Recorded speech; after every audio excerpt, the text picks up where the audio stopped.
Ketika perkelahian semakin serius, datanglah salah satu guru akademi yang diketahui bernama Master Shou.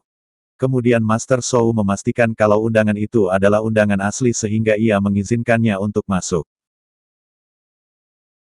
Dijelaskan kalau Master Shou ini adalah guru yang sudah tidak mengajar, kegiatannya sehari-hari adalah melakukan penelitian dan menguji berbagai teori-teori, mempelajari tentang kelemahan dari tiap-tiap jenis roh pelindung, bagaimana metode paling efektif untuk mengembangkannya. Melihat undangan milik Tang San di mana tertulis jenis rumput biru perak dengan energi roh penuh, ia langsung bisa menyimpulkan kalau Tang San memiliki roh pelindung ganda. Mendengar penjelasan panjang lebar yang cukup masuk akal berdasarkan penelitian dari Master Xiao, Tang Xian pun menjadi sangat kagum. Master Shou mengatakan bahwa Tang San bisa menjadi Master Roh terhebat di masa depan. Tang San memohon agar mau menjadi gurunya. Singkat cerita, setelah pembicaraan mereka, Tang San pun diantar menuju ruang untuk mengurus segala administrasi pendaftaran, namun di sana Tang An mendengar para petugas itu menertawai dan memandang rendah Master Xiao. Menurut mereka, Master Shou hanyalah badut akademi yang aneh.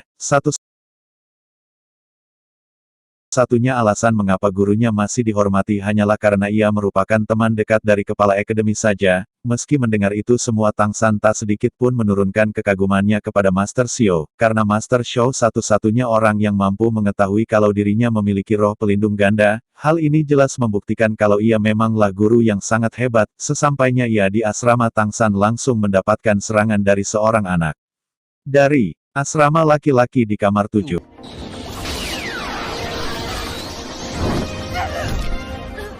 Namun dalam sekejap Tang San dapat mengelak dan mengalahkannya.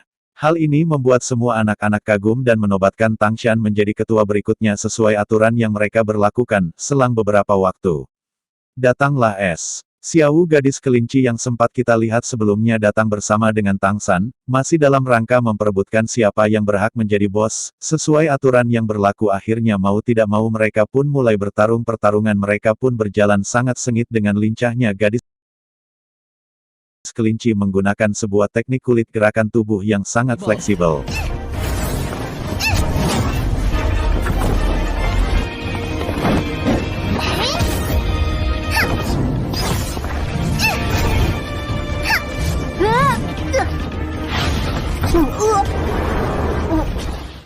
Dalam pertarungan singkat itu Tang Xian pun dikalahkan dengan catatan ia masih belum mengeluarkan seluruh kemampuannya, tetapi itu saja sudah cukup membuatnya sangat terkesan mengingat teknik unik yang bahkan belum pernah ia lihat di masa lalu. Dengan kemenangannya ini Xiao Wu pun menjadi bos baru. Para anak laki-laki secara sukarela menawarkan selimut mereka, namun Xiao Wu memilih selimut Tang San yang besar karena bisa digunakan berdua.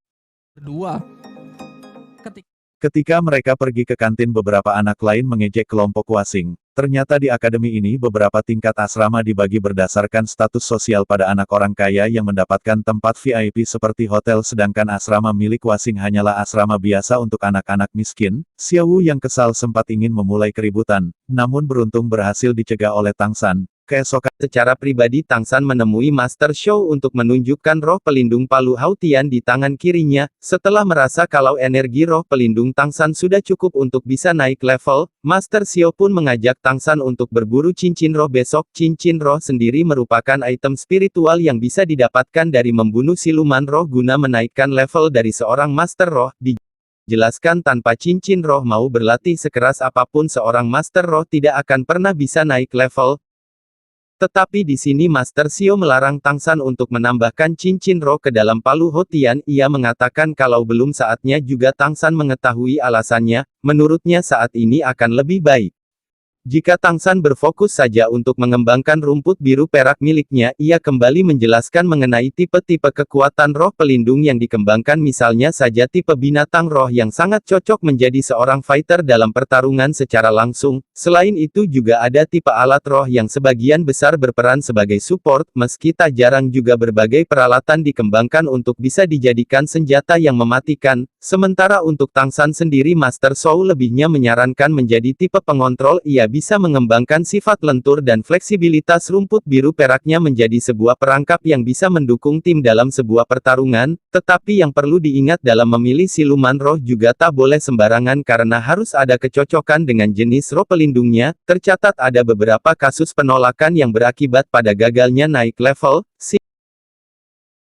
Singkat cerita besoknya mereka pergi ke hutan berburu, suatu wilayah di mana banyak siluman roh yang berkeliaran secara bebas. Dalam perjalanan Master Xiao memberikan sebuah sabuk yang berguna untuk menampung barang-barang bawaan secara praktis, lalu ia menjelaskan mengenai klasifikasi siluman roh yang bisa dibedakan berdasarkan umurnya, ada yang berumur ratusan tahun, ribuan tahun, puluhan ribu tahun, dan seterusnya. Semakin tua umurnya maka akan semakin kuat pula siluman roh tersebut, dan tentunya semakin kuat seekor siluman roh, maka akan semakin sulit pula untuk ditaklukkan, sehingga banyak master yang membentuk sebuah tim hanya demi mengalahkan seekor siluman roh saja.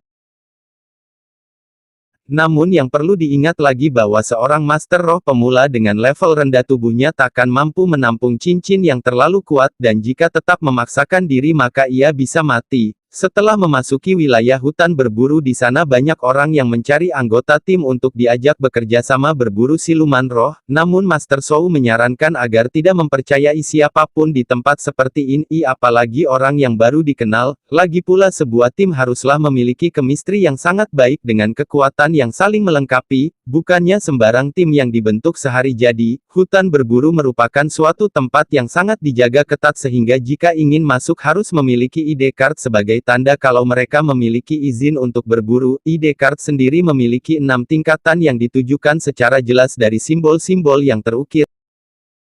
Simbol-simbol tersebut mewakili ke-6 monster legendaris. Tentu semakin tinggi tingkatan ID card-nya maka akan semakin banyak pula wilayah hutan yang bisa mereka akses. Dijelaskan kalau ID card tertinggi hanyalah dimiliki oleh master dengan gelar tertinggi yang disebut gelar Doluo.